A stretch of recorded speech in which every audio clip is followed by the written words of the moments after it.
Yes, it is. WMDX. Again, we're here. The John and Gordy Show at 92.7 FM and 1580 AM. I'm just trying to change it up, you know? Are you? Everybody thinks, he's going to say the same thing over and over again, and I try to mix it up, and I'm getting myself mixed up. Now you're confused. Yes, now I'm, like a caveman. Bouncing off the walls here. Yeah. It's supposed to be Mad Radio 92.7 Right, but WMDX. I'm shuffling it around. Why? You know? Why? Just to Just keeping it fresh. cause trouble? Keep it fresh. We're live from downtown Madison. Just a block or so away from the state capitol. The dome shining there in the night. Oh, it is. All the just lights beautiful. that they it's put just in. gorgeous. It's clear this morning. It's cold. It's 25 degrees. There was a little frost up in the North Country, Baraboo, Wisconsin. Well, I had some frost on the car window this morning. Yeah. So you might want to, allow a little extra travel time. You got to get the scraper Well, you going. never know. If somebody doesn't scrape it off like me this morning, you could be hit by another driver. You could. We don't want that to happen. Not a good thing. I'm that other driver. I didn't scrape my window this morning. Oh, man. Sam. Yeah, I know it's tough, isn't it? I live life on the edge. Yeah. It's going to be a nice day. We'll get up to about 42 degrees today. Yeah. It's going to be nice. Not as windy. Yesterday was windy, pretty breezy. It was. Not today. No. Nope.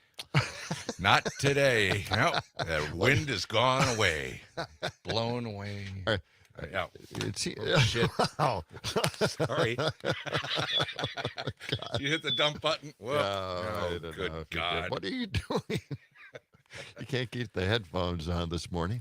Well, whoever's in here at night loosens them up, so much. I don't know who does that. Yeah. But anyway, well, now it's you're okay better. now. Nice and secure now. Now you're better off. Maybe I should get some... What is this? Rambling on. Oh, rambling on? Yeah. I could use... You know what I could use? You got any duct tape? I could just duct tape the headphones to my head. Just... Yeah. Okay. You shouldn't have any problems with it. Is it better now? Do you have them adjusted perfectly? Yes, it's perfectly adjusted. Thank you for caring. Well, okay. I worry about you. All right. Well, you're not alone. I worry about me too. Yeah. I completely forgot what I was about to say. Days of the. Oh yes, the National Days calendar. Yeah. All right. Is it that time again? Yes, it is. You see, you're mixing it up too. You're trying to make it fresh. That's right. That's what we're doing. Kind of shuffling shuffle the deck, the lineup a little bit Shuffling here. your headphones. Yeah. That's right. Yeah, that's right. Okay, do we have music for the National Day calendar, or have we just forgotten the jump? There it music? is. Okay. I can't find it. Now, what I'm not going to do is I'm not going to look at the sheet because I know these are the official days. And I'm just going to, as I always do, close my eyes. No, I actually don't, but I am just glancing at you to see how you react. You were already looked. No, you didn't. I did not. Okay. I did not. Which of these days is it, or is it not? Is it National Triglycerides Day? Is it National Black Forest Cake Day? Is it National Something on a Stick Day? National Registered Nurses Day? Or is it National Weed Appreciation Day? Which one of those does not belong? Nurses Day. You looked. Am I right again? Yeah, you're right. Oh. It's not National Registered Nurses Day. That's some other day. I'm getting way too good at this. We'll just have to give this to Sam. Yeah. Maybe John is secretly a mind reader. Yeah, could be. All right. What would you think National Triglycerides Day is all about? That's something you got to always watch. Triglycerides in your blood. You have to make sure that the triglyceride level is low. Yeah. You don't want high triglycerides in your blood. Well, you're pretty close. The observance serves as a reminder to patients and practitioners to know about the hidden risks of triglycerides. Yes. Learn your numbers and take steps to bring them to healthy levels. I just had mine checked a few weeks ago. Everything seems to be on track. Excellent. Yeah. High levels of triglycerides in your blood can be a risk factor for heart disease. And, of course, triglycerides are different from cholesterol, though they are both a type of lipid or fat stored in your blood. Blah, blah, blah. Well, you want to decrease the amount of low density lipids in your bloodstream, and Is you that want it, to Dr. increase the Peterson? high-density Yeah. lipids if you can, and olive oil or the Mediterranean diet Yeah. helps in doing just that. Okay. Good. Thank you. Dr. John. It's National Black Forest Cake Day. Mhm. Pardon me. I Oh, get choked up when I no, think about Black Forest Cake Day. what is that? What is Black Forest cake? Well, well, let me tell you. Okay. Most often bakers layer several sheets of chocolate cake with whipped cream and cherries between each layer to make Black Forest cake. Ah. Then they decorate the cake with whipped cream, Yes. maraschino cherries, and chocolate shavings, and some traditional recipes call for sour cherries between the layers and what is this word? Kirschwasser. Kirschwasser? I don't know. It's a liquid distill from cherries. Kirschwasser. Yeah, it's probably some liqueur. Wasser. It It is a liqueur. Yeah, distilled from tart cherries Yeah. to be added to the cake. In the U.S., bakers usually do not use alcohol. Okay. Okay. However, in Germany, Listen. I cannot read. This is black velvet. Yeah, Not exactly black velvet cake, but close enough. Right. that's hard. But is that hard? I thought it was heart. It's Alana Miles. Oh, okay. It's National Something on a Stick Day. I haven't finished with Black Forest Day yet. Or, I'm yeah, sorry. Black Did Forest you have Cake more Day. thoughts about it? Yeah, I do, actually. Okay. I think that most cakes, or almost all cakes, should forego the sweet, sugary frostings they put on cake and instead replace it with the cream or Whipped cream, Whipped or- cream. Yeah. Interesting choice. Instead of icing or like sugary Get icing? rid of the thing? icing. Just put the whipped Yeah, cream you're on. right. I'll- I think, yeah. Okay. Kind of okay. covered. Or Sometimes. I don't like a lot of frosting on a cake, but a little bit. It's good. right, okay. All right. But no one ever makes it That's the true. right amount. Like if you get a cupcake from the store, there's like 3/4 of an inch of frosting on it. Yeah. Yeah. Yeah. We don't need that. No. No, you don't. No. And that again is why we should have whipped cream Mm-hmm. as a replacement for frosting on all cakes. Okay. And I'm making that decree now. Could we make that a special day in the We'll try to do history that. books? We'll Chef send, Johnny's decree. That's right. we'll send it in and see what happens. Well, okay. This is National Something on a Stick Day, observed each year on March 28th. Something on a Stick Day is a food holiday that lets you use your creative talents. Once you get started, the possibilities are endless. Foods that come on a stick are fun and easy to eat. Sounds like a person that spent way too many times at festivals. Mm-hmm. There isn't much that can't be put on a the stick. carnival stick. When you think about putting something on a Yeah. stick, when you're talking about food, there's really endless possibilities. Soup might be one of those exceptions. Kind of hard well, to do soup on a stick. Yeah, but what are they deep fried ice cream now, right? Yeah, and Twinkies. Yeah. And I all mean, if you kinds can of make a things. popsicle out of soup, then you can put Exactly. soup on a stick. There you go. Okay, well, they mentioned popsicles and frozen food staples like corn dogs, of course. Food on a stick, one of the world's great inventions. Fresh fruit, kebabs, skewers of grilled veggies, meat on a stick. You know, there's all kinds of possibilities. So this is a day to salute all those things on a stick. Can they have a watermelon on a stick? An orange slice An on a orange stick. slice. Yeah, that makes sense. I don't know what this is. It looks, I guess, like a corn dog with something else on It's it. like pineapple, doesn't it? Oh, okay. Yeah. I think you're But right. last night, Yeah? we had corn dogs for the guys Did you now? because when we have leftovers of a food that they're not especially fond of, Yeah.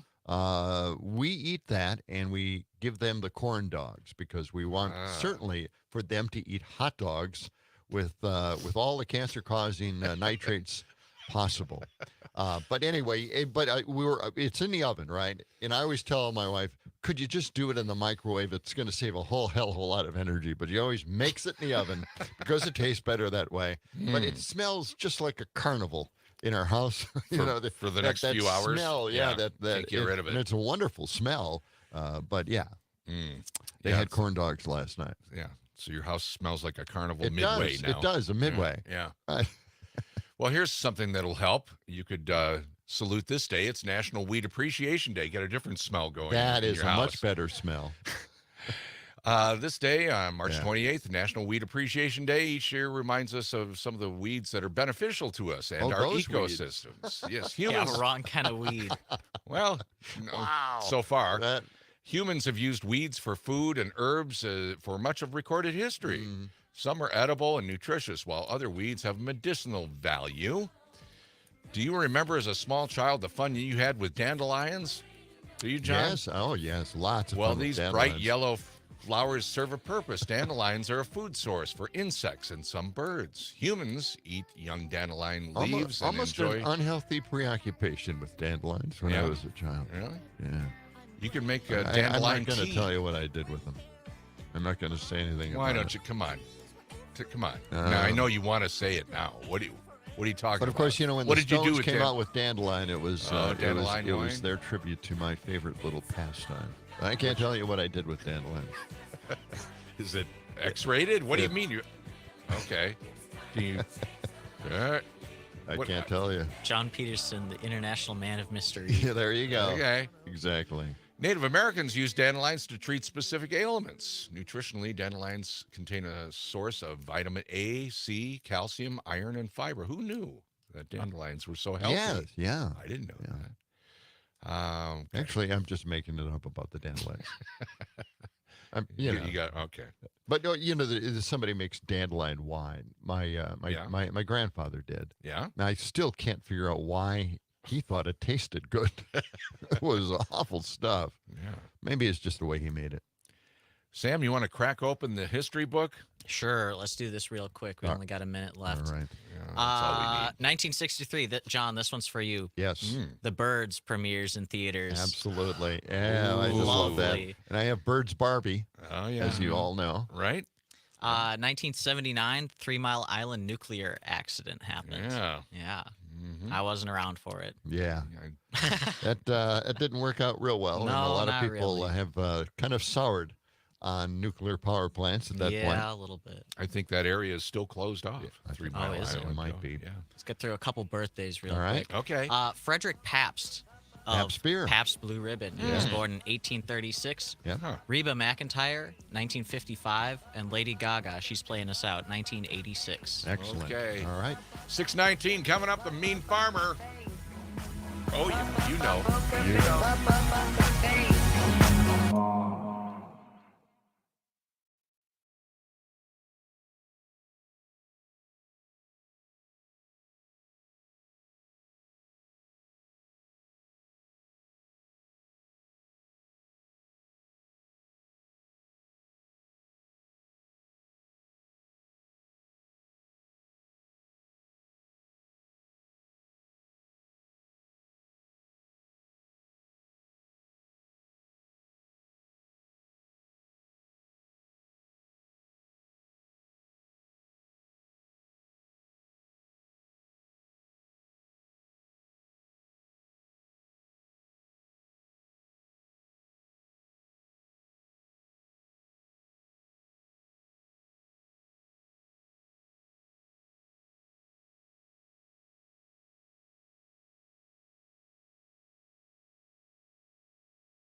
At Radio WMDX, 92.7 FM and 1580 AM, the capital city, Madison, broadcasting live from State Street this morning. And when you listen to that music, you almost imagine the go-go dancers Oh, yeah. in their cages, Right. grooving to the sound. Their mini skirts and their high white boots. Oh, yeah. Yeah. Oh, yeah. Mm-hmm. You know, Those were the days. I didn't like the dancers in those shows. I They were just wanted to see the distracting. group. Yeah. I mean, that's what I thought when we were watching Hullabaloo and Shindig at the time, right? But now when I'm watching it, those are the ones I'm watching. I've seen the group. Now Right. I just want to watch them dance and see which one is the better dancer and who's improvising, in a way that doesn't time out with anybody else.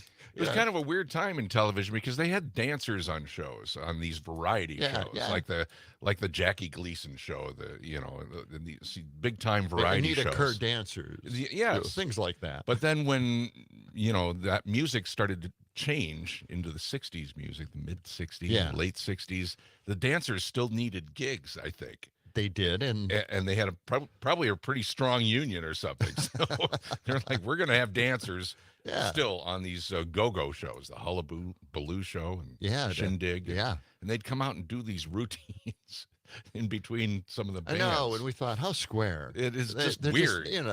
That's not this how doesn't you dance. No, that's not how people are But dancing. now I'm thinking, that's how they danced, at least then, on that show. Yeah. But not in real life. People did not dance like that in real life. No. Not the amateur dancers, the rest of us. The professional dancers, maybe. Yeah. But you can watch those shows now on YouTube, and they're just fun as hell to watch. They are. And go-go dancing is just, it's an art. It is. As I sit there watching them, on these large stages, but it was high weird platforms. High platforms, and then they were in a cage. Why a cage? So they wouldn't fall off? It's a weird fantasy thing for men, I think. I guess. I'm not quite sure I figured that one out. Yeah. All right, well, why don't we get to it? We're talking about bizarre things, strolling in. It's the Mean Farmer. Is it time for Mean Farmer already? I think so, and he's got a weird subject today. Oh, boy. So let's check it out. Hi, this is the Mean Farmer, and this week on the Mean Farmer Show, the animals take over. A coup de barnyard. An Orwellian nightmare. Whoever Orwell was. Hey, who's in charge here? Well, anyway, here's what happened. I was on vacation, I'd gone up to Lake Prairie Pelican for some fishing. When I get tense and tired after a tough year, usually just before the state fair, I need all my energy for the state fair. Got a booth at the state fair. You know what I sell? Oh, you know what I sell. Corn dogs. I mean, what else would the Mean Farmer sell? Corn dogs. You know what's in my corn dogs? Oh, you don't want to know. You know you don't want to know. Anyway, I went fishing, but I ran out of dynamite, so I headed home a couple of days early, and right at the end of the drive, first thing I see, one of my combines tipped over, it's burning, the chickens open fire. Boom, boom, ricochet. Oh, they're smart devils, them chickens. You ever seen them? Some of them will peck at piano keys for food pellets or dance on a lazy Susan at the Betton Zoo. Oh, heck, I mean, the Air Force has even trained them to peck at TV screens to keep targets all lined up. Inside every smart bomb during the war, a chicken. Anyway, they'd rigged up a couple of my hunting rifles and they'd peck, bang, peck, bang. Oh, boy, I tell you, they're smart, but they're inaccurate. Cattle stayed neutral in the coup. The pigs did use the opportunity to break into the pantry, remove and bury all my smoked hams. Cute little cemetery. And my pit bulls, Sally Struthers, Louise Mandrell, and Bloody Lucifer, attacked me. But, you expect that. I mean, that's the nature of pit bulls. They turn on you. As for the rest, check this walkout. Stir-fry, baby. And next week on the Mean Farmer Show, the most exciting thing at any state fair, parking. Yeah. Yeah, get your old rusty trucks warmed up. Here we go. Pour some oil on the block. Get them smoking. And that's what it's all about. Okay. All right. Corn dogs making their appearance in the Mean Farmer Show. Yeah. You never know what he's going to You really do. don't know. You know. You know you don't know. That's You right. know you don't want to know. True. A little bit later on, we've got a guest in the studio. Christina Leffring is returning. She's from Tone, Madison. Mm-hmm. Tell us what's happening. Yeah, there's some cool things going on, and she'll have it here. A little bit later on as well, we're going to get to Disney. Oh, man. What's going on with Disney? That case is over. I'm kind of angry about it. Angry Johnny appears again. Okay. And we have the RNC litmus test everybody's talking about. But, I just have an angle on it I thought I'd bring up. You know what they have to do, right? Mm, They have to believe that Trump won the election. that's right. That's the litmus test. But, we're going to take a look at that.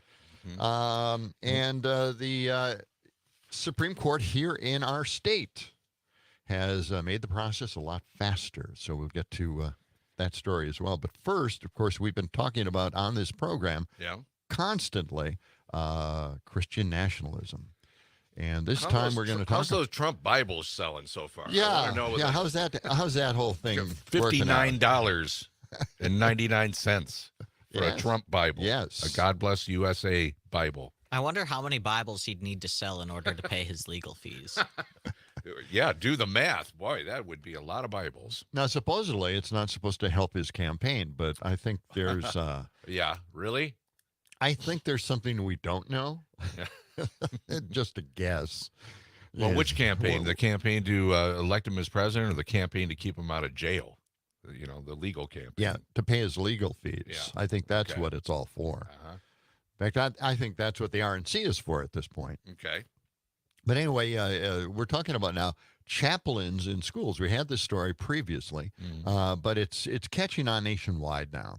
Lawmakers, mostly conservative states, are pushing a coordinated effort now to bring chaplains into the public schools, aided by a new legislation crafting network that aims to address policy issues from a biblical worldview, and by a consortium whose promotional material says chaplains are a way to convert millions to Christianity. So that is what is taking place In public as schools. we speak. Yes, it's taken on in all the red states. The red states are way.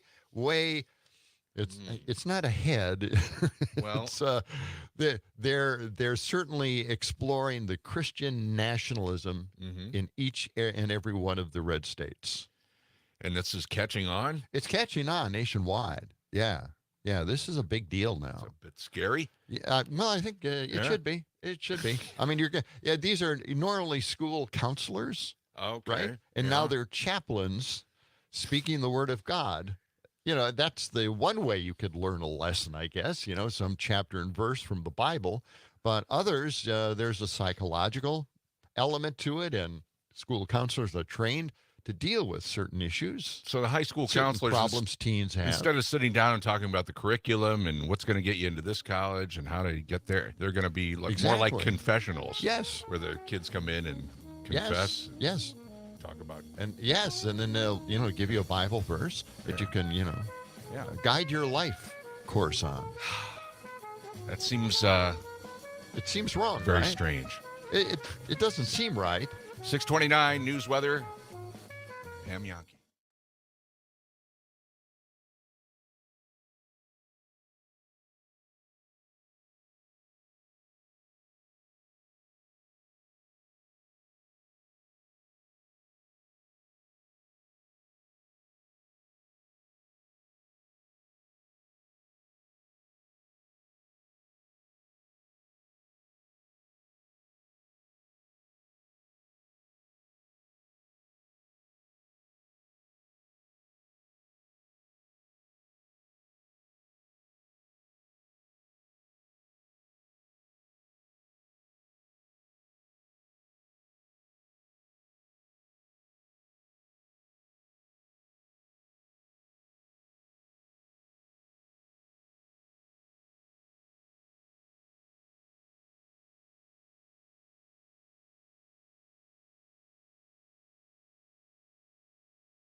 Radio, 92.7 WMDX.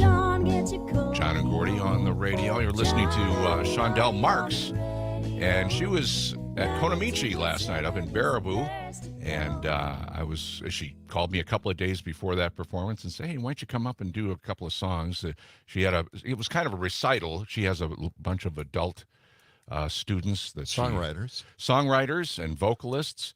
And, Shondell plays in 5 or 6 Madison bands, Gin Chocolate and Bottle Rockets being one that's actually celebrating their 10th anniversary this year. But, I've known her for a while, and we always wanted to perform, somewhere together, but we never really had a chance, and she's very busy. And, of course, my schedule is just packed. I don't get out much. You had time to go to the wine bar last night. That's right. So she called me a couple of days ago, and she said, there's only going to be like maybe 15 people there, 20 people, because I haven't publicized this. It's not a big deal. But, the students want to get up. They each have a song or two they're going to play. And then it's sort of an open mic situation. I'm going to play some songs. Why don't you come join me and everything? So we get there, and we got all set up and everything. And these people just kept coming in. And it turned out to be like a crowd? A crowd. Wow. It was, there was no, it was full house, actually. No. And we didn't bring that much equipment. It was like, oh, boy, here we go. But it turned out to be great. And there was a tuba player there. Somebody showed up with a tuba. Their tuba. Yes. And they sang a song and then played the tuba. And wow. There were a couple other Only guitarists. In Wisconsin, man. Some guitarists got up, and then Shondell and I played 7 or 8 songs together. And it was a great evening. It was just really fun. But I hadn't played out, in public for about a year because I lost my hearing for a while, and then my vocal cords. The whole thing was shot there for a few months. But it was fun. It was a great time. So thanks to Shondell. A little nerve-wracking, though, right? A little nerve-wracking. Singing along with a tuba player is a tough bit. I didn't have to do that, but Shondell, she's, anywhere you put her name out there, people are going to show up. She's really well known in the Madison area and all around southern Wisconsin. So it was a little nerve-wracking for me because I didn't really know what to expect. When she said, there'll be a dozen people there, I should have known better. Well, yeah. They pack them in. I know. When you go to that wine bar, you tip them down, man. And I can understand that you were probably just relaxing, tipping your 5th one down, and all of a sudden she said, hey, come on up here. And exactly. You're like, yeah, because that's how I talk after I've had a couple. It's a fun. Guitar. Strings. I was thinking, a lot of people, would bring along a harmonica, and play along, with their guitar and everything. But somebody brings a tuba in. Yeah. It's different. I did a few Beatles songs. Shondell did some Fleetwood Mac songs. It was a good night. It was a great night. So that's fantastic. Shondell. Yeah, I just thought I'd share. No, that's good. That's good. You're a performer. Yeah. And I'm I'm kind of an aspiring performer, but. Well, you've never come to actually see me play anywhere, ever. We've known each other for, 35, 40 years. Well, you've never invited me, so actually you did. Well, I didn't want to. No, you did that. I didn't want to publicize did that last it. I know. Yeah, okay. Well, maybe something. Well, I saw it on you. Facebook. You did a lot of Facebook promotion. Oh, that's true. Yeah. So you've seen it, and you don't care to, come. Well, I thought you'd probably freeze up if you saw a friend out in the audience. Right. You're right. We got to have a John and Gordy jam session and put together a band. Yeah. Yeah. Yeah, you play an instrument, don't you, Sam? I play a little bit of guitar, and I played clarinet in high school and college band. Yeah. All right. Yeah. Well, I'll team you up with that tuba player from yesterday. Oh, wonderful. Perfect. I love it. John has a couple of guitars, right? I do. I have a couple of guitars. Yeah. They got a lot of dust on them, I noticed when I went over to your place. Well, they're acoustic. You don't play them very often. Well, they're decorative guitars. Okay. Now they are. All right. The thing is, you have a really beautiful, fantastic guitar. I have. And I have 2 of them.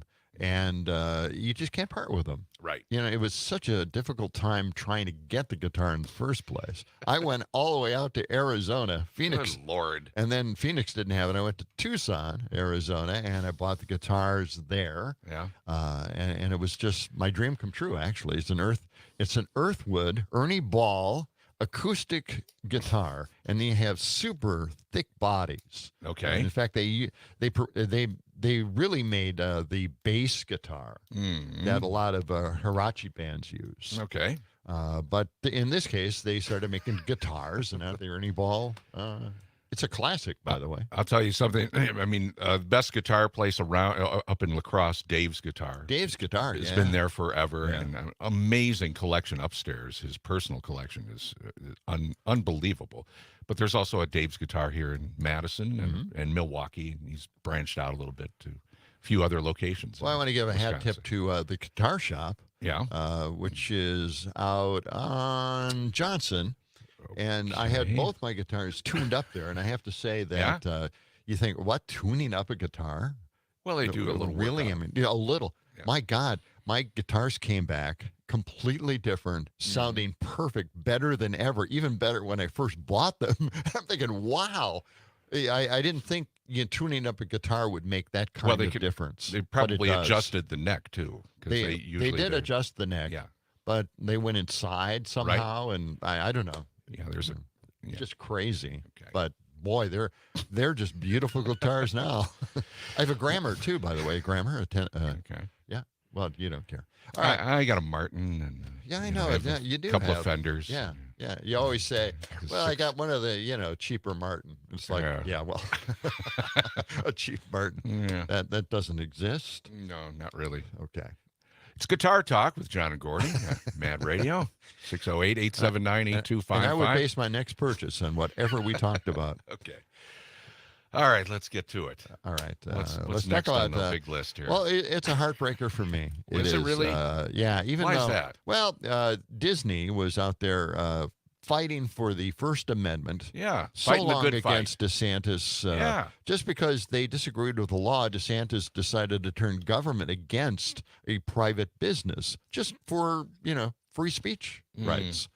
And, Disney gave up. They threw the towel in. Much for the First Amendment. I guess it's not as strong as we thought it was. So they thought, well, we're never going to win a First Amendment case.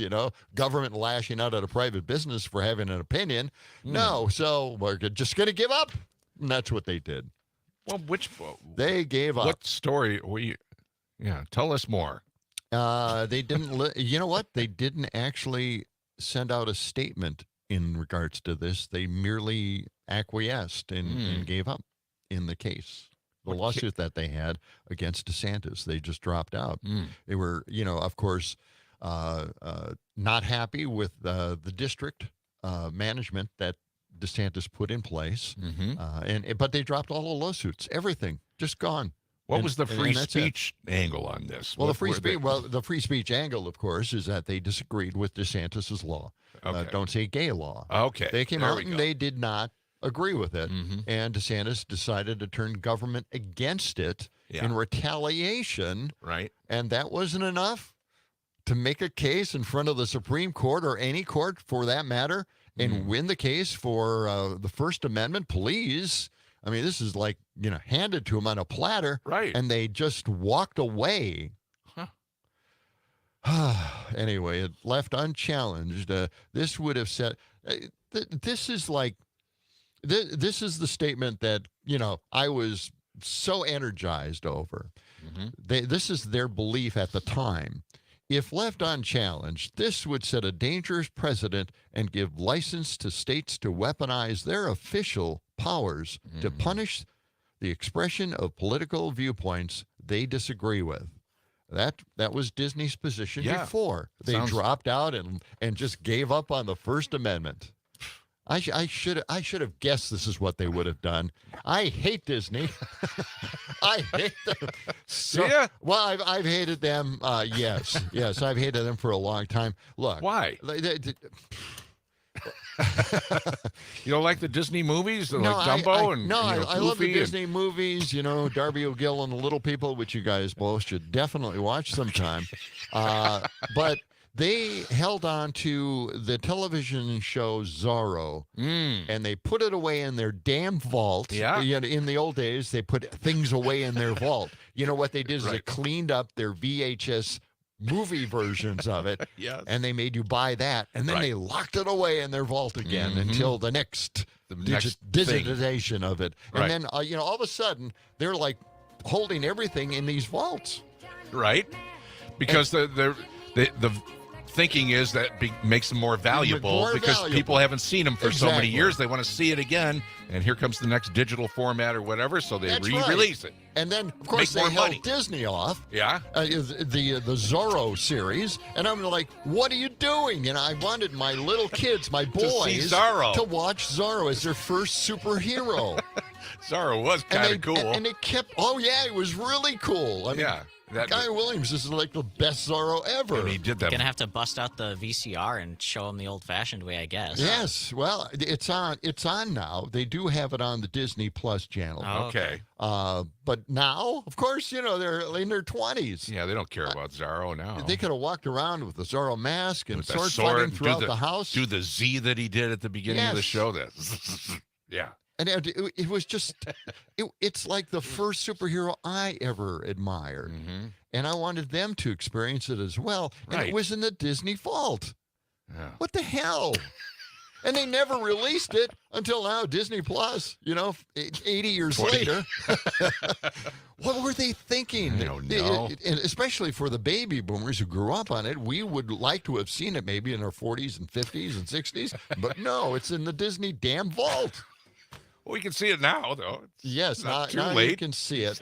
A little secret, I have looked at the episodes, and the sword fight and the climax is at the end of the show.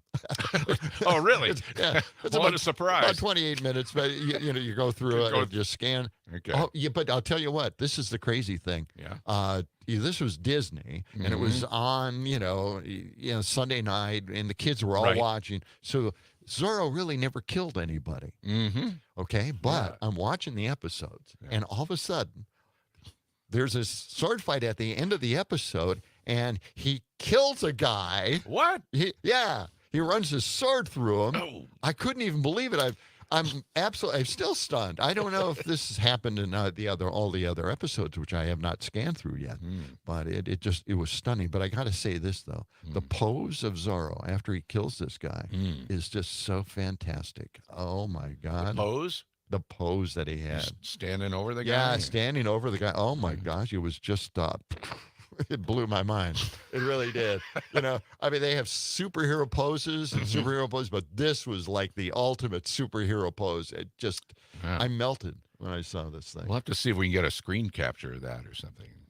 Now you gave me that as an assignment. Okay, I'll post that on Facebook if I find it. Please. And by the way, I'm promising I am going to start posting stuff on Facebook, folks. You keep promising that. I'm going to do it. There's nothing showing. I responded to a few people who responded on Facebook last night, so that was my first endeavor. Into Facebook, finally? No, after all this time. I do want to make it a source where we could put all our stuff. Just odds and ends. Exactly. Videos that we come across that we think are really fantastic, like the eyeglasses with the camera in it now. It's the crystal clarity and the rendition of coloring is just so wonderful now with technology. And you can wear glasses and just order your glasses to take a video or a photo is just an amazing thing to me. I just love technology. So anyway, then I can post that and show people what it looks like, what technology, and how wonderful it is now that you can do these simple things. I can't wait. I'm on the edge of my chair for that. Please start doing that so we can all enjoy those things. All right. Well, it's great. Fantastic. I'll try to do that. It's 6:48. Coming up in our next hour, Christina Leffering from Tone Madison will be stopping by. And also we'll reveal the key word in our 7 o'clock hour for the Ride into Spring contest.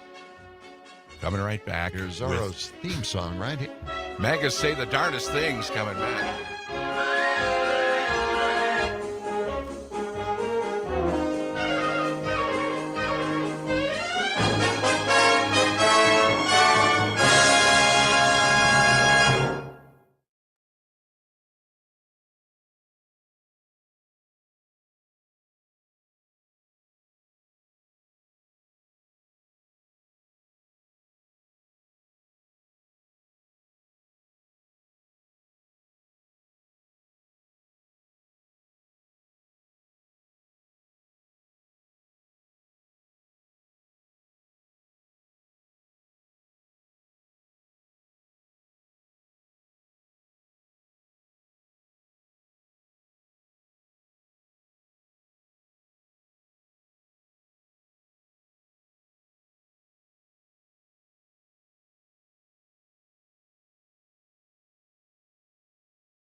98.7 FM, 1580 AM. It's the John and Gordy Show, as we were saying. We've got a few things to cover this morning, especially what megas say. They say the darndest things. don't they? Megas do say the darndest things. It's also opening day for Major League Baseball, but the Brewers game against the Mets has been postponed till tomorrow because they have rain in New York. Right. So. And the Mapas, by the way, we should oftentimes mention them now. The Mapas? The Mapas, Make America Pray Again. Oh, yeah. That's catching on, yeah? Yeah, it's really catching on now. Okay. You know it is. So what are MAGAs are saying the darndest things? What are they saying lately? Well, we have a collection, We've been kind of piling them up over here, and I thought, well, let's just spread them out. Yeah, the file is getting pretty thick here. So actually, I said, let's spread it out after it failed. My whole plan was to play it in one day, and that failed miserably. I don't think we played one. So we didn't get around to. No. Well, we were having pancakes over at the. That's true. Short stack, I think. All right. So why don't we play a little bit here of what Megas say, and they are the darndest things. Okay. Let's check it out. All right. Do you mind if I ask you who you voted for in the last election? Trump. I'm going to guess you voted for Trump. It says Donald Trump. Do you mind if I just ask you a few questions about things that Biden has done in his administration, and you can kind of give me your opinion on that? What did you think when Joe Biden suggested that COVID could be cured by shining a bright light inside the body? It is very sad that Joe Biden is clearly a dementia patient. Supposedly hit the body with a tremendous, whether it's ultraviolet or just very powerful light. What do you think about Joe Biden saying that getting through the 80s without getting HIV was his own personal Vietnam? Again, it's very sad, his mental capacity, and that is a very uneducated statement. Oh, okay, I'm so sorry. These are not, I got my notes mixed up. Can I ask you this question? Can we start over and me ask you what, okay. What did you think when Donald Trump suggested that COVID could be cured by shining a bright light into the body? It depends what that technology is. Okay. That's a broad spectrum because, you have MRI machines and CT machines and infrared and different things. So it just depends the context of that. What did you think of Donald Trump saying that getting through the 80s without getting HIV was his own personal Vietnam?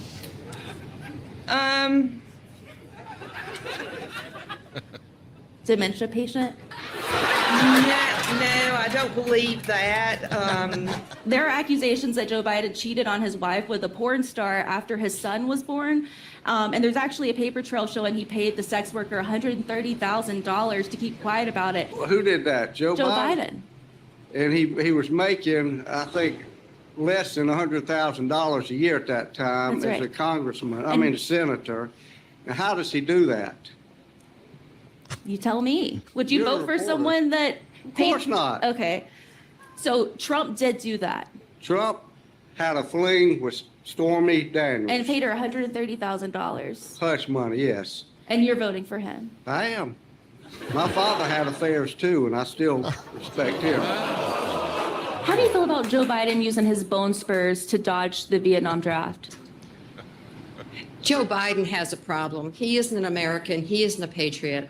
I'm sorry. I asked you, I said Biden and I meant Trump. So those were things that. Oh, Trump? Trump, yes. Can I ask you the question again with the right name? I'm so sorry. How do you feel about Donald Trump using his bone spurs to dodge the Vietnam draft? My brother-in-law had flat feet. I'm sure you cannot go into a military zone, a Vietnam zone, or any of the other zones with bad feet. Sure. You just can't do the job. I agree. And it actually impacts the other soldiers, puts them in danger. Sure. Yeah. So no. Okay, there you go. Wow. I love that. Flipping it around. You got to love that, right? Right, yeah. All right. Hey, Unbelievable. okay, I have another cut, and I found this morning. Okay. And they're interviewing a bunch of people who are going to vote for RFK Jr. All right. Okay. Yeah. And then they said, well, you know what? What if RFK Jr. was not on the ballot? Who then would you vote for? And let's check out what this audience of people said. All right, here's an important question I want to ask all of you. Each of you could just give me a quick answer on this. If Robert F. Kennedy Jr. weren't running, would you be more likely to vote for Trump, Biden, or somebody else? I don't know. I Who would you don't. vote for 4 years ago? Biden. What about you? I was a Democrat. Who would you vote for? I think I would lean towards Donald Trump. Who would you vote for? I'd lean toward Trump. Who would you vote for? It's not a fair question, Gary. It's picking between the worst of two evils, and that's what Bobby was talking about. Who would you vote for 4 years ago? I voted for Biden, but I would vote for Trump if you really pushed me into a corner, but thank God those aren't the options. So you wouldn't vote for Trump, though, that was the possibility. I would, only because I'm very anti-establishment. And that's what Bobby is. He's anti-establishment without all the baggage. You know, he's going to restore trust and transparency to our federal institutions because he's a man of integrity, he has honor, and he's honest. I'm going to ask you the same question. Who would you vote for if RFK Jr. weren't running? Trump, Biden, or somebody else? I'm still undecided, but I would have to lean towards Trump. So you're still undecided this year, though, you're saying? Correct. So you're just here to see I'm open-minded. but Trump would be the candidate. Into that binary choice, yeah, I'd have to lean. What about you? I would lean towards Trump.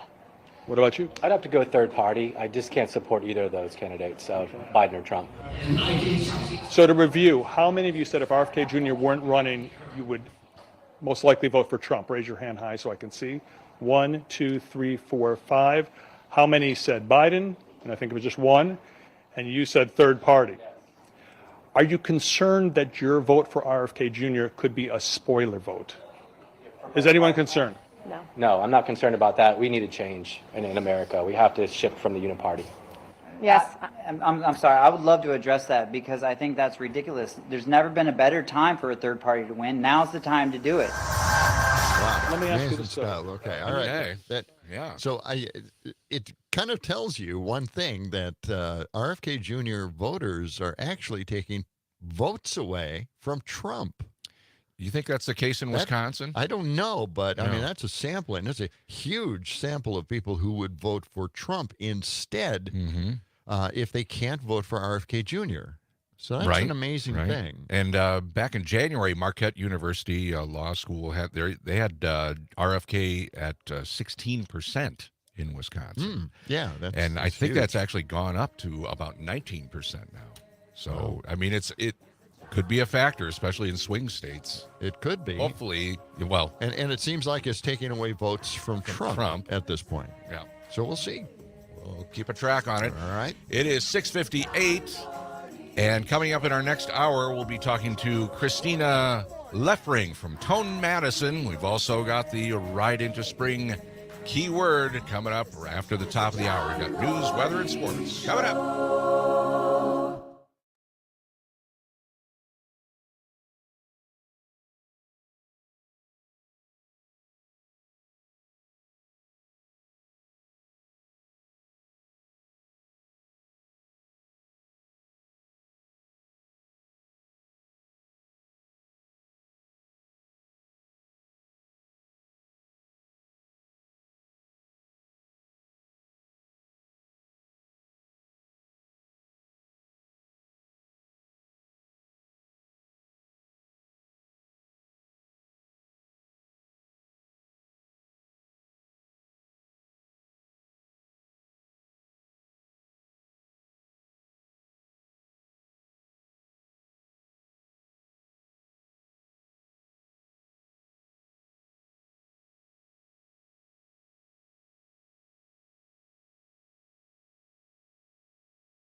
Up in the morning at the crack of dawn. Wind has broken.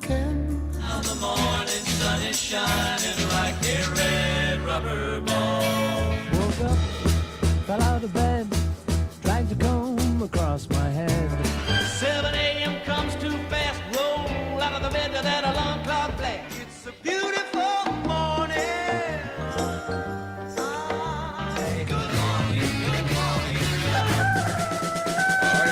Radio WMDX 92.7 FM and 1580 AM.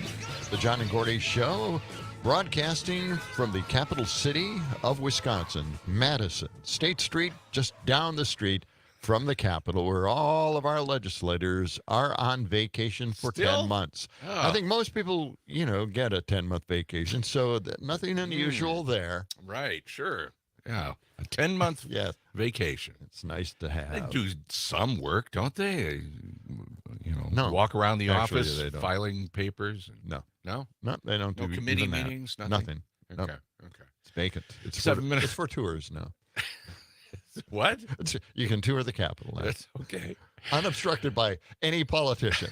Well, that's good to know. 7 minutes past the hour. Highs today in the low 40s. Right now it's still a little chilly, 25 degrees, and it's time for our Ride into Spring statewide contest here on Civic Media. Once here again. on Mad What Radio. is the word? What is 92. the word Well, today? I'll get to the key word for this hour. And again, here's how it works. You have to text to win, okay? So you need the Civic Media app in order to enter the contest, and that is free. You can get it at wherever you get your apps, the Apple Store or Google Play. Okay. You download the app. You So get what's on, the word? I'll get to that in a moment, John. When we tell you that, what you do is you get the app, you go on the app, you go to the Mad Radio portion of the app, you text the word. There's a text button there, Yes, and that's there how is. you enter. That's Okay, how you you want to know enter. what the word is? Each and every First of time. all, you could win a Chula Vista stay at Chula Vista in Wisconsin Dells, an overnight stay.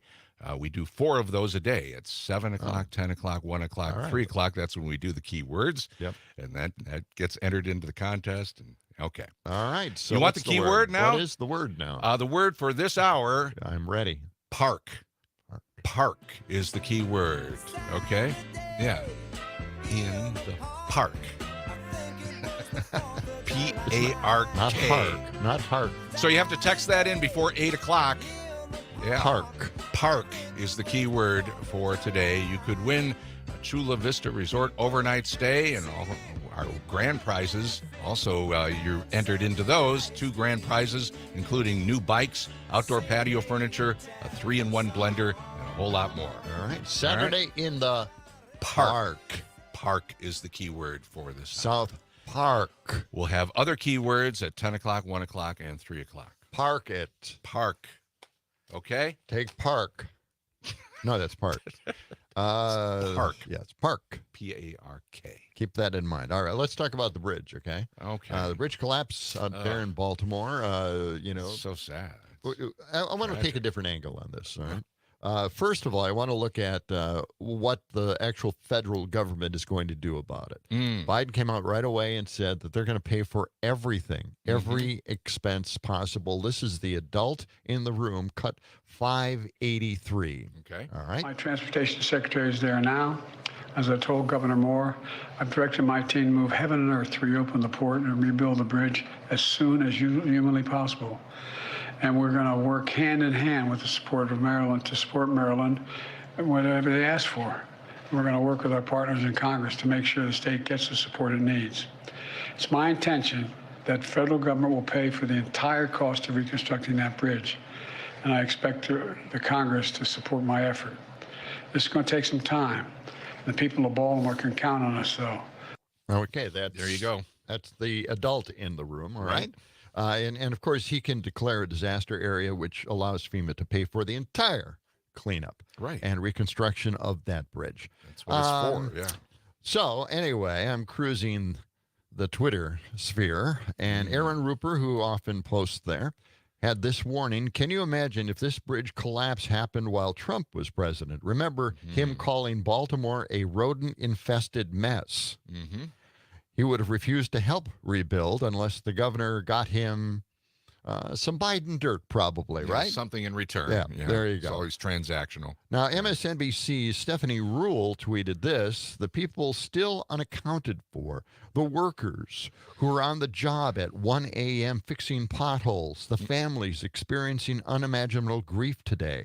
They deserve better than this absolute garbage and reprehensible stupidity. And she's referring to Fox News and Maria Bartiromo. Is that it? She tried to link the Francis Scott Key Bridge collapse to the whole open border problem with what? She was talking with Senator Gould, Rick Scott. So here's that conversation. 582. Let me also get your take on what's going on in terms of world affairs. The White House has issued a statement on this saying that there's no indication of a nefarious intent in the collapse of the Francis Scott Key Bridge. The ship involved in the collapse of the bridge is 948 feet long, called the Dolly, a Singaporean flagged container. But of course, you've been talking a lot about the potential for wrongdoing or potential for foul play given the wide open border. That is why you have been so adamant. Why has the Republicans had such a hard time securing this border? The president says he's not going to take his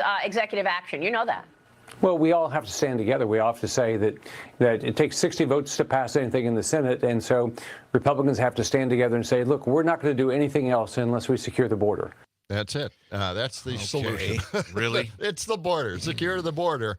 I talk about being on message. I mean, every problem is obviously centered on the border problem. Right. My God, give us a break. All right, so we've got now The Daily Show chiming in on this whole thing, and Jordan Klepper, 589 is that cut. Let's listen to him. Okay. Now, early indications suggest the crash was caused by a power failure on the ship. But that's not going to stop America's professional fearmongers from blaming it on whatever's most convenient to them. The White House says there are no indications of foul play here. Of course, we're all worried about a potential, terrorist attack, given the wide open border. I'm no expert on what's going on the seas, but all I would say is that if you talk to employers in America, they'll tell you that filling slots with employees who aren't drug-addled is a very huge problem. And what are we doing to make sure that we have the best infrastructure in the world so that when a ship passes by and clips the bridge, that it doesn't entirely collapse? Alex Jones tweeting, looks deliberate to me. A cyber attack is probable. World War III has already started. World War III has already started. But I have Dune tickets this weekend. Media figures, you are allowed to just say, we're waiting for more information, right? That's it. We don't need to fill every moment of uncertainty with bullshit. It might be too early to speculate, but can we prove that this wasn't P. Diddy's getaway sex barge? Stay tuned. Look, of course America's infrastructure is in need of updating. But I don't think this is the proof. Falling down is kind of what you expect a bridge to do when a giant cargo ship slams into it. If your grandma gets body slammed by the rock, you're not going to blame her broken bones on a calcium deficiency. Oh, yeah. Wow. It's certainly a good point of view. Yeah, all right. Right. But then we have Lara Logan. Oh, no. Laura Logan? She's been out there covering wars. She's got, what happened she's to got her? awards, lining shelves in whatever, odd apartment she is renting at the time. Well, she was on 60. I mean, she was well respected. She was once, and then all of a sudden she just tipped into the crazy zone. Yeah. Yeah. And she posted this, multiple intel sources. Baltimore Bridge collapse was an absolutely brilliant strategic attack on U.S. critical infrastructure. Most likely cyber, and our intel agencies know it. In information warfare terms, they just divided the U.S. along the Mason-Dixon line exactly like the Civil War. This is Lara Logan's analysis, okay? Yeah. Second busiest strategic roadway in the nation for hazardous material, now down for 4 to 5 years, which is how long they say it will take to recover. Bridge was built specifically to move hazardous material. That supply chain now is crippled. No mistake. This was an extraordinarily incredible attack in terms of planning, timing, and execution. They have figured out how to bring us down. As long as you stay away from the teeth of the U.S. military, you can pick the U.S. apart. We are arrogant and ignorant, lethal combination. Is Laura Logan actually working for a news organization anymore of any kind, or is she just tweeting? I actually don't know. I don't think so. You know, maybe it's some weird AON thing. Yeah, she's bounced around a bit, but yeah. She's in the crazy zone now. Just a little bit out there. Oh, just a little. Just a bit. Yeah. Oh, man. She's been out there for a while. Yeah. Well, that's too bad. It's hard to know, what can turn a person's brain into mush like that so quickly. Well, she covered a lot of war stuff, I mean, she was in Afghanistan, I believe. Yeah. And, well, she has definitely done extraordinary work. Yeah. In fact, I was a won big a lot fan. of awards. I couldn't believe the stuff she reported on. Mm-hmm. And then all of a sudden, I started watching a few other reports lately, and in the last at least 5 years, and it's just over the top crazy. It is. It is. Yeah. It's sad, actually, what happened to her. I wonder how she has been making a living all this time, because I don't think she's working for any regular news what could you organization. possibly be doing at this point, right? Yeah. Well, it's crazy talk, and MAGA say the darndest things. So we've got another cut here. More? Yeah, we've Really? we've got a lot of stuff here. Let's just play this next one. Okay. All right, and it is cut 408. Okay. All right, let's see what that one's all about. I'm not quite sure I know. I am. What do you do in that event if he is the nominee and it's he and Joe Biden? What do you do? I vote for Joe Biden. Is there any chance you would stay at home on Election Day? No. I love American democracy too much that Biden and Trump, if it's a Biden and Trump race, then I would vote for Biden, even if he was dead. No chance I'd stay home. And I'm a Republican. Have you decided who you're going to support on Tuesday? Yes, I think I have. I think I'm a Nikki supporter. Are you open to supporting Joe Biden? I am. I voted for him in the last election. I haven't been pleased with some of his policies. What have you been most displeased with? Just the spending and his treatment of the border. I think we've got real problems that he's failing to recognize and do something with. But he's a much better choice than Trump. Here you go. And those are MAGAs. Mm-hmm. And they're saying the darndest things that they'll vote for Biden. Coming right back with more.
John and Gordy Show on 92.7 FM, 1580 AM, Capital City, Madison, broadcasting live.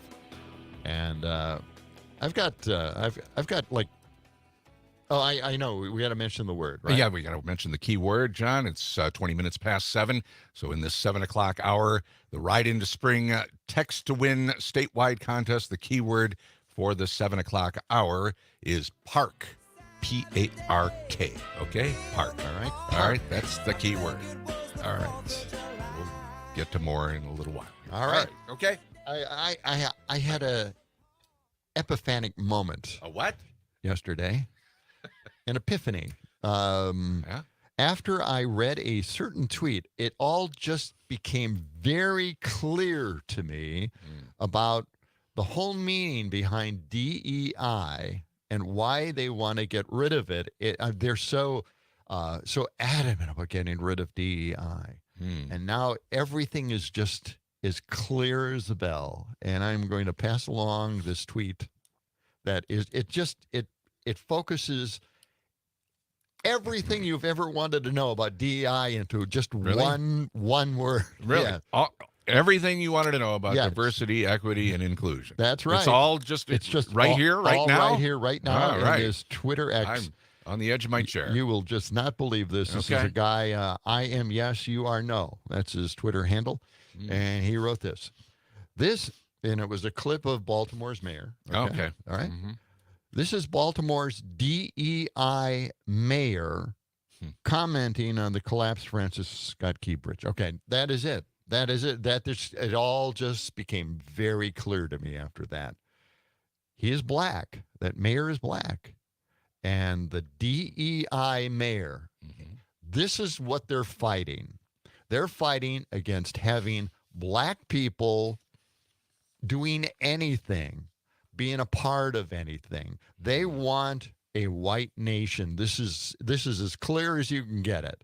And this, by the way, is just one comment. After this, I saw a few others where they mention, and they're talking about a black individual, but they're saying it's a DEI whatever, the position that they have.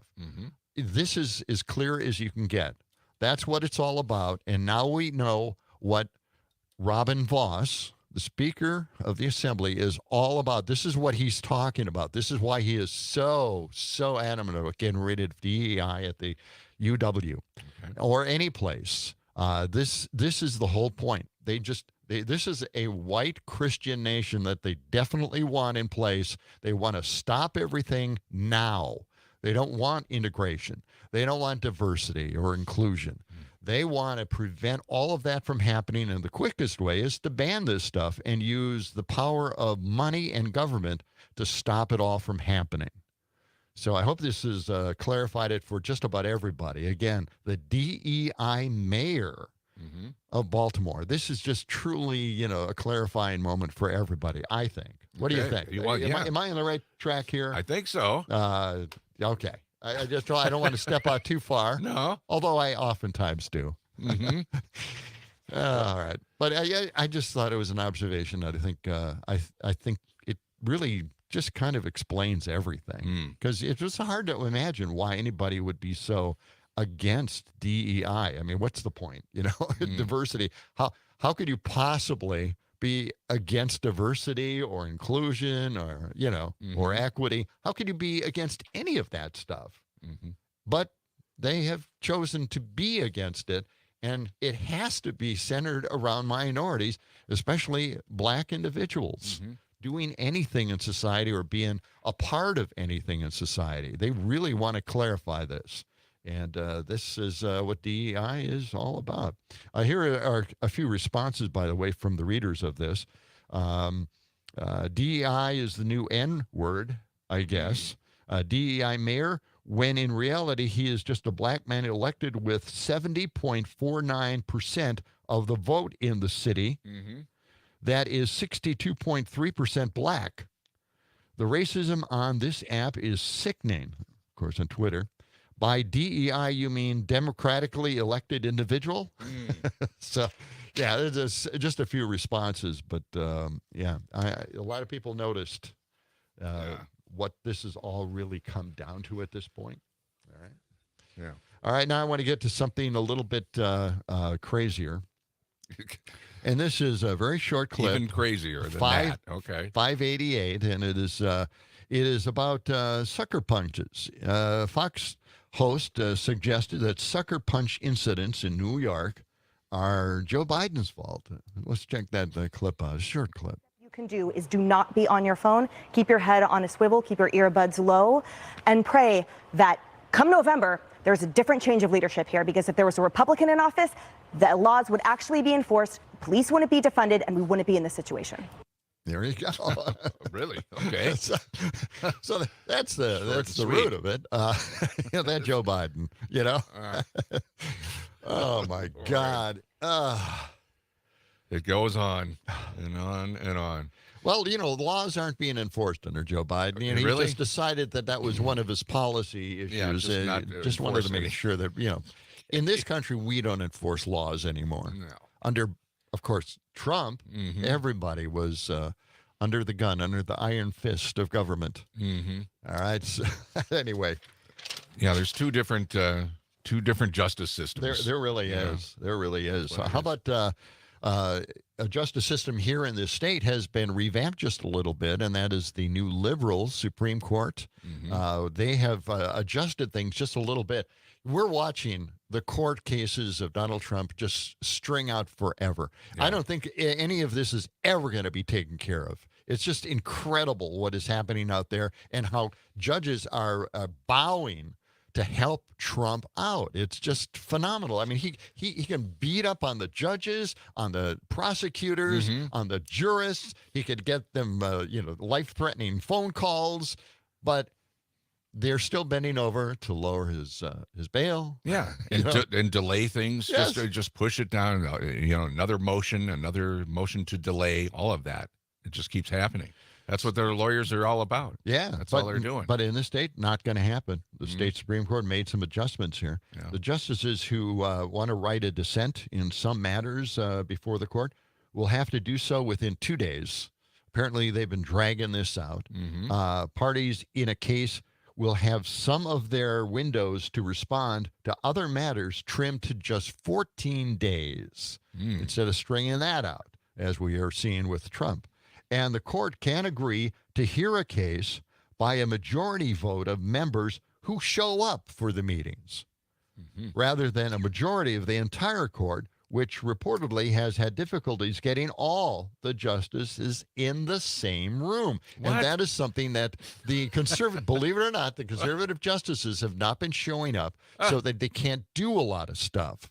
Well, And they got to show up. Yes, they don't. Well, What? they didn't have to until now. Now the Supreme Court has adjusted those rules, and now anybody who shows up can vote and hear a case. All right? Okay. And so a lot of things are speeding up and working much more smoothly than what the conservatives on the Supreme Court justices have been trying to plan all along. Okay. It is 7:29.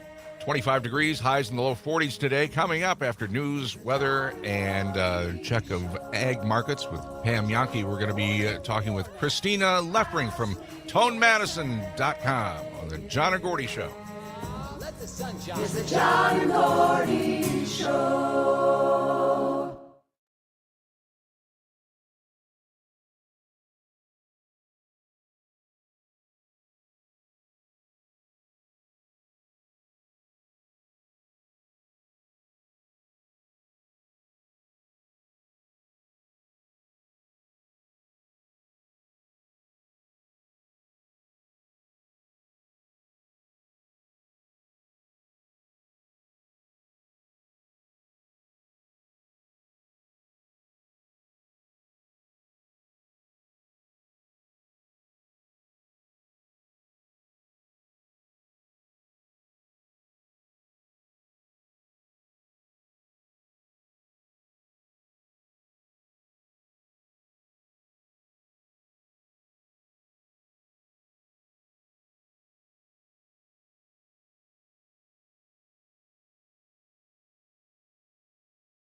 This portion of the show is being brought to you by Ed's Secondhand Omelet Shop, the only diner in town featuring refried eggs. This week only, you can buy 2 of Ed's famous eggshell omelets for only half the price of 4. What a deal. Seems like a deal. Yeah. Mad Radio, WMDX, 92.7 FM and 1580 AM. And on your social media, Donald, as well. Check us out there. Facebook, YouTube, Twitter X. Yeah, Twitter X. You mentioned that.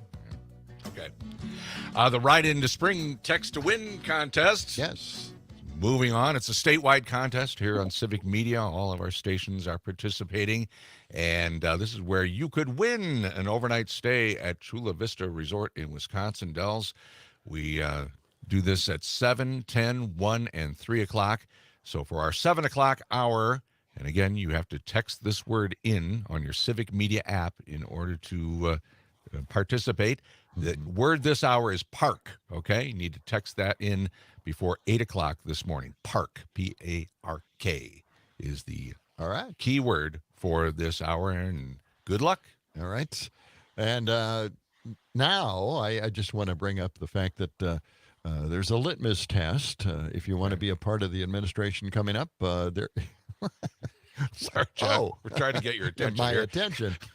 All right. Well, I guess we'll get to the litmus test in a little while. We'll hold on to that yes. for a moment. Yeah. But first, we want to introduce our guest, Christina Leffring from ToneMadison.com.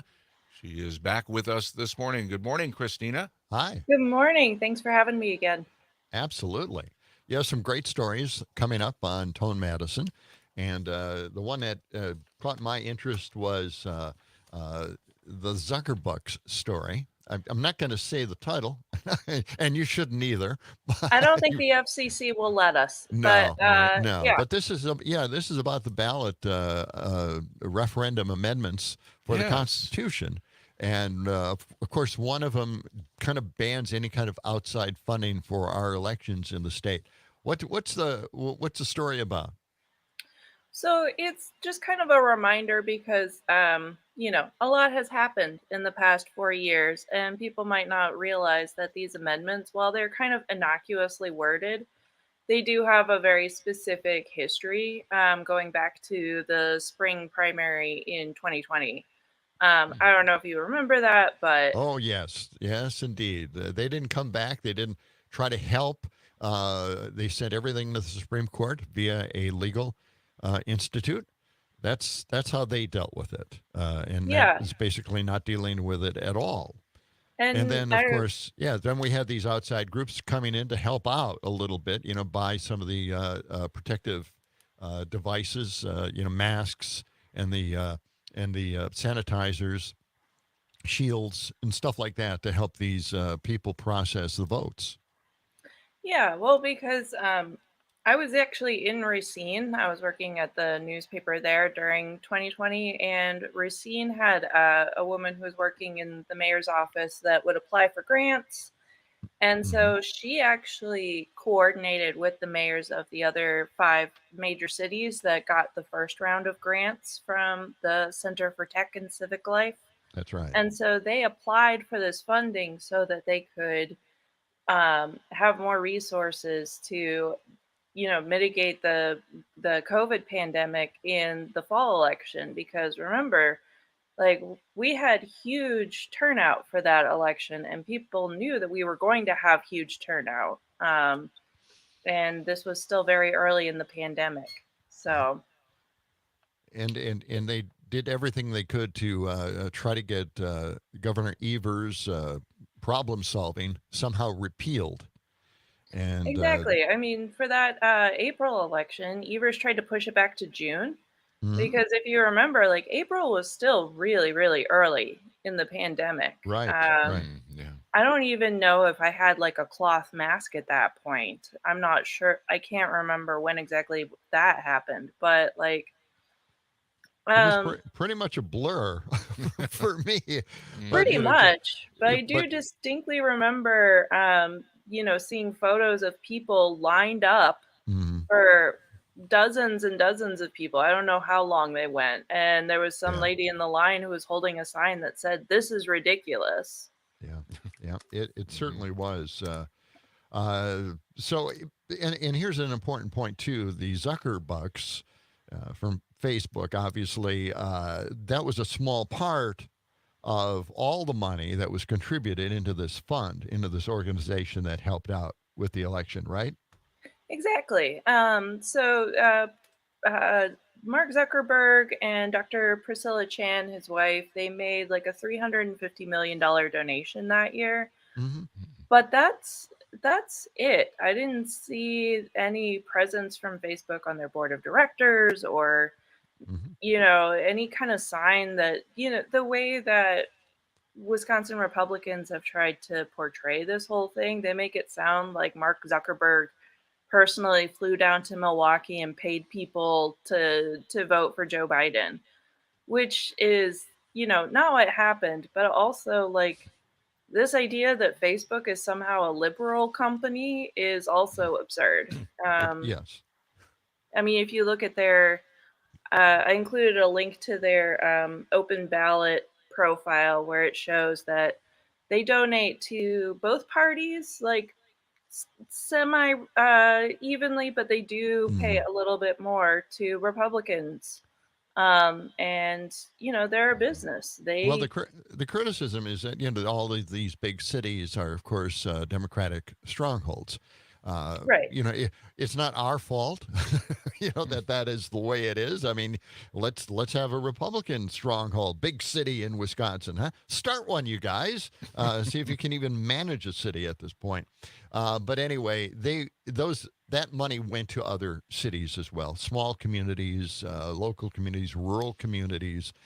They also got a lot of that money as well. Certainly not as much as the big cities, but they got the cash. It helped them, and that was what it's all about. And what we're looking at here is maybe what the Republicans are planning on doing is starving elections and preventing it from being funded in the state and doing whatever they can to prevent people from getting out there and voting and standing in long lines and hopefully discouraging people from standing in the lines for a long time. Yeah.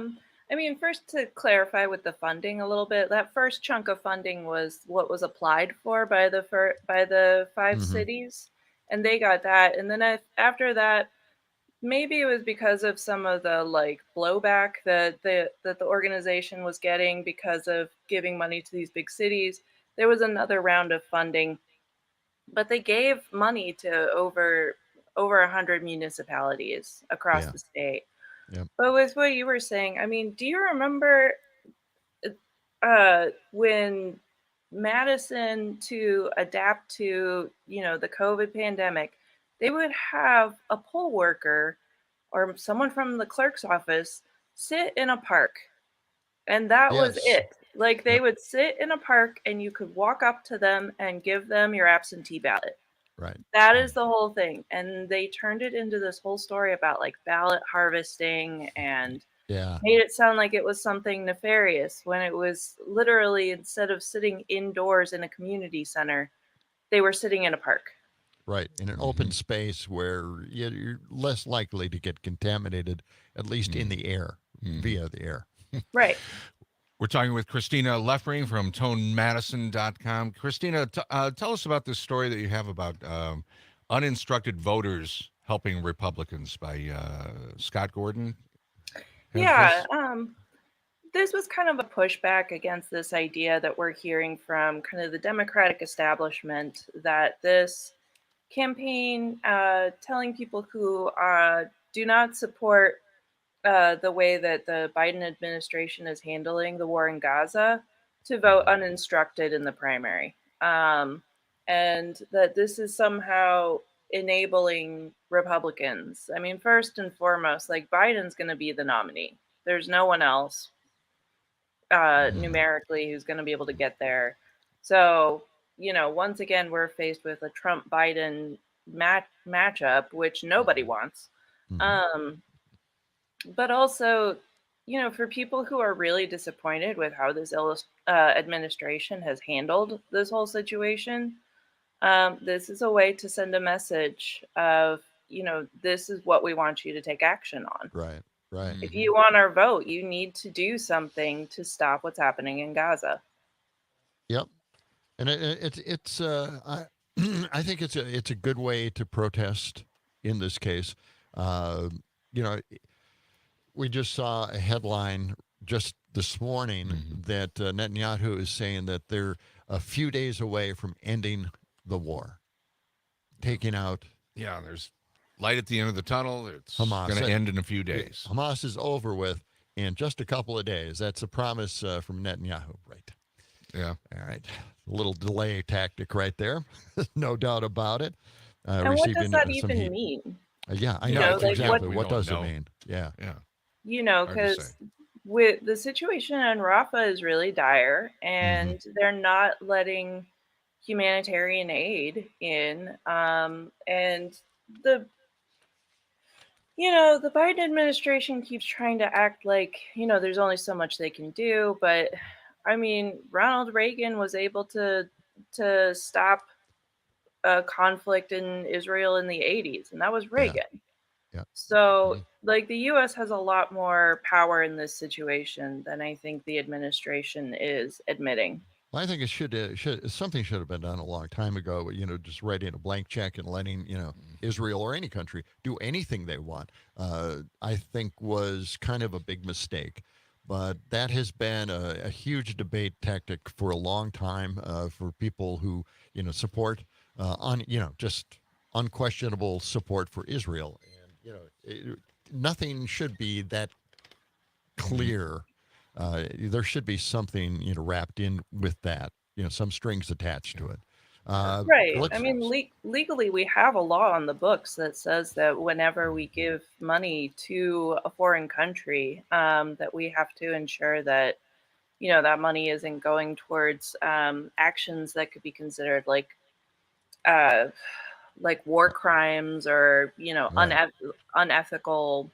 I can't remember the name of the particular legislation, but it was they had a vote a few months ago that would have asked the State Department to investigate whether the aid going to Israel was in any way connected to war crimes in Gaza. Right. And a lot of people voted against it, including Democrats. And it's just been really frustrating because we have these rules in place.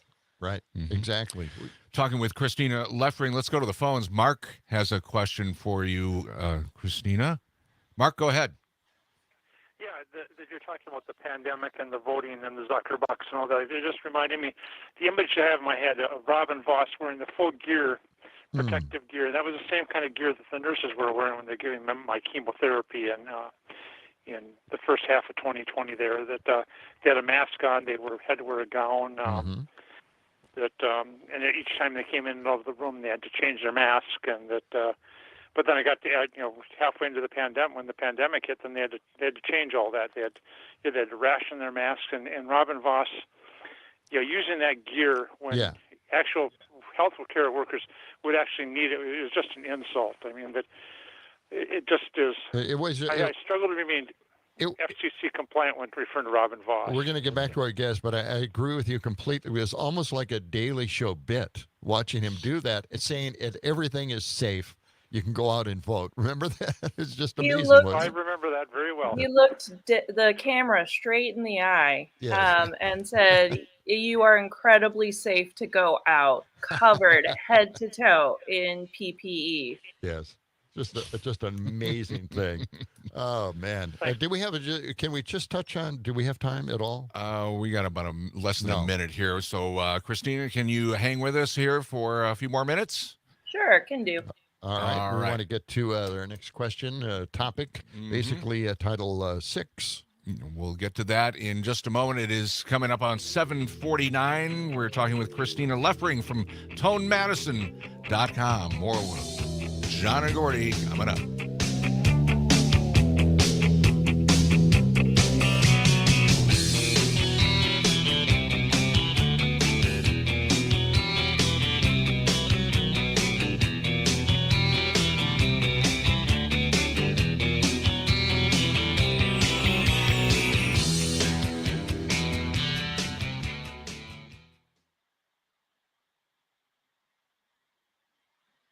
I'll leave you guys' mics on during the commercial. Okay. All right. We're going to get So- to that. Title Your 9. new writer, right? The title.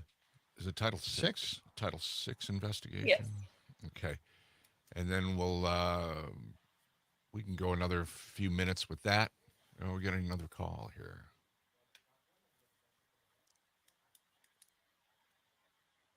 I think we have another phone call. Alex.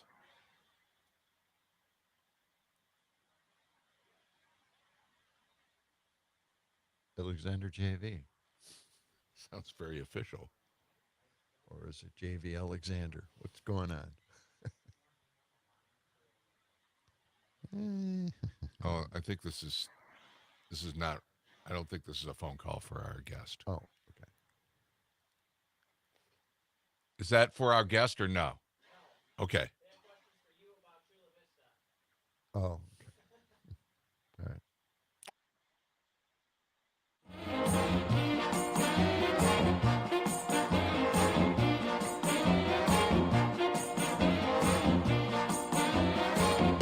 Man, dig this crazy pad. Man, it's a mad pad. It is, isn't it? On Mad Radio. WMDX 92.7 FM, 1580 AM. Social media dial as well. Check those out. We're broadcasting live video images. High-tech, real high-tech stuff. That's it. And we're with Christina Leffering from ToneMadison.com.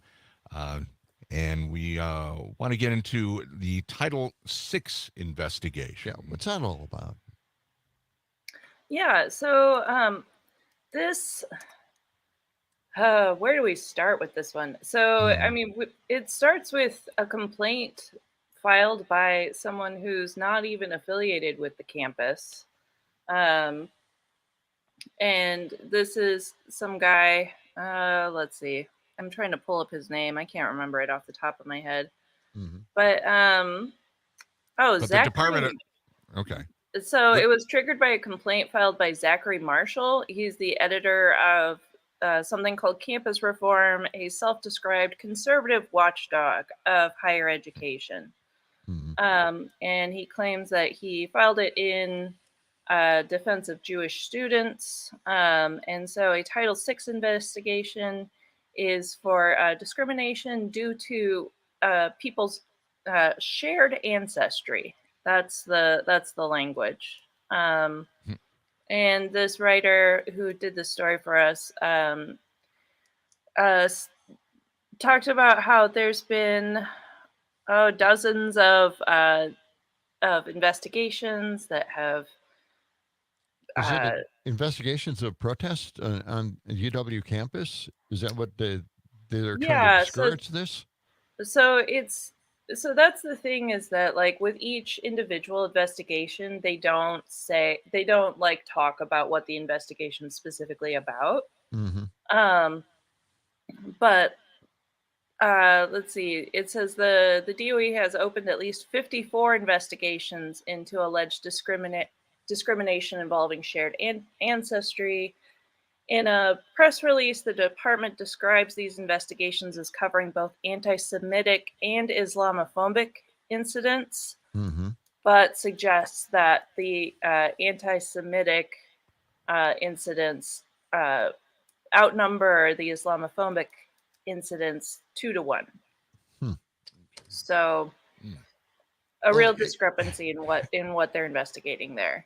A lot of times, just people who are standing up for Palestinians are called anti-Semitic. So you could imagine why there are more reports on that than any other report. Right. But it's sad that is what's happening on our campuses.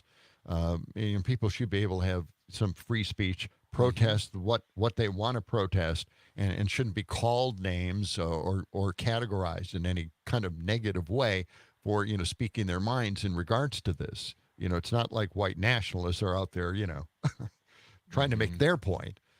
So I just the investigation is ongoing. A number of investigations in regards to this on our campuses.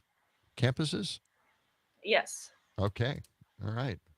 That's Um, really, really, well, I'd the whole thing is pretty. be is curious really to read about this. Yeah. Yeah, the whole thing is really concerning the conflation of anti-Semitism with protests against what's happening in Gaza, because the two are not related. You know, is there maybe some crossover? Maybe, but it's really dangerous to say that, you know, it's anti-Semitic to not hold Israel accountable for its actions in Gaza. Right. And what now? You have another feature, and your site, your website, Tone Madison, features art and cartoons and comics, and you have somebody who is doing a comic about inaccessible bus stops. What is all that about? Yeah, tell us about that. That sounds interesting. I really enjoy this series. This is something that Rachel Lichman, she's a she's an artist. I believe she's self-taught artist, which I love her art style. It's like blue, black, and white, and kind of merges being realistic and cartoony. But what she has done, it started out as like an Instagram project where one day she was at a bus stop and a bus had like left her behind. And so she got frustrated and like seeing how inaccessible the bus stop was, she drew it and posted it on Instagram. And then she started doing this with more bus stops. And for me, I feel like this is a great series because it not only teaches you something new, but for me, it's really taught me a new way of looking at our public transit infrastructure, thinking about like, what do people need to be able to access public infrastructure in a way that is, you know, conducive to their health and their needs, but also their dignity. There's one image in there of a man on crutches standing at a bus stop in the rain. And, you know, I think that a lot of people who don't use public transit maybe don't think about the consequences of the lack of shelter and seating at these bus stops. But, you know, it brings it cruel in a way. Issue, yeah. Well, Christina, we're all out of time for today. Thank you for joining us. Christina Leffering from tonemadison.com. If people want to find out more, they can go to that site. And if people want to offer up some ideas for your website, they can also go there, right, Christina? Exactly. And Rachel is taking submissions. If you see a bus stop that looks inaccessible or not well tended to, you can send those to her and she'll draw them. Excellent. All right. Contact Tone Madison in regards to that. Christina, thank you very much. Yeah. Fun site to go to. Thank you. We'll talk to you again soon. Appreciate it. Take care. All right. Very good. Well, one more time here before we get to the 8 o'clock hour. If you're still thinking about texting in, you've got just a minute or two. The key word for this hour, park. In our Ride into Spring Text to Win contest, park is the key word. And that's going to do it for John and Gordy for this Thursday. I know. I have like tons of stories well, I'm here. Sorry. You're just going to have to wait till tomorrow, John, because that's it's dumpster. A special day? It's a dumpster fire Friday tomorrow, last Friday of the month. That's where we clean out our files. All right. Well, we can get rid of a lot of these stories at that point. And, of course, Rocker will be with us to talk about what's happening in the lair this weekend. Yeah. On behalf of Sam Davison, John Peterson, and myself, Gordy Young. Yes. We hope you have a great day. Thanks for joining. We'll talk to you tomorrow. Bye-bye. John and Gordy Show.